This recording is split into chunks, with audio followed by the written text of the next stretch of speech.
আর্যকে মহাভারত উদ্যোগ পর্ব 33 নম্বর অধ্যায় 112 নং শ্লোকে বর্ণনা রয়েছে যে শান্ত ও বৈরিতাকে উদ্দীপ্ত করে না, গর্ব করে না, হীনতা দেখায় না, তথা আমি বিপত্তিতে পড়েছি এমন ভেবে অনুচিত কর্ম করে না, সেই উত্তম আচরণকারী ব্যক্তিকে আর্য অর্থাৎ শ্রেষ্ঠ বলা হয়।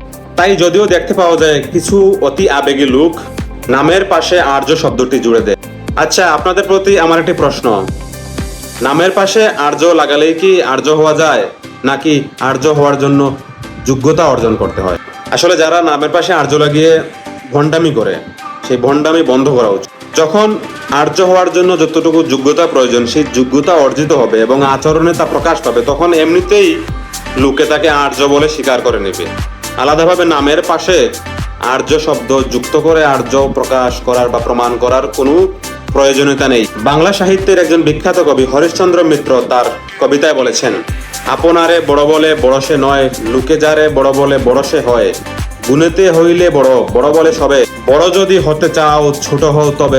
তো এই বাক্যগুলোই কলিযুগের পতিত পাবন অবতারী পরমেশ্বর ভগবান শ্রী চৈতন্য মহাপ্রভু তার শিক্ষা অষ্টকম 3 নম্বর শ্লোকে বর্ণনা করেছেন যে তৃণাদপি শুনিছেন তরুরূপী সহিষ্ণুনা অমানিন মানদেন কীর্তনীয় সদাহরি, অর্থাৎ যিনি নিজেকে সকলের পদদলিত, তৃণের থেকেও ক্ষুদ্র মনে করেন, যিনি বৃক্ষের থেকেও সহিষ্ণু, যিনি মান শূন্য হয়েও অন্যকে সম্মান প্রদর্শন করেন, তিনি সর্বক্ষণ ভগবানের দিব্য নাম কীর্তনের অধিকারী। তো এভাবে দেখা যায় চৈতন্য চরিতামৃতের অন্তলীলা 4th অধ্যায় 102 ও 103 নং শ্লোকে বর্ণনা রয়েছে, আপনে আচরে কেহ না করে প্রচার, প্রচার করেন কেহ না করেন আচার, আচার প্রচার নামের করহ 2 কার্য, তুমি সর্বগুরু তুমি জগতের আর্য।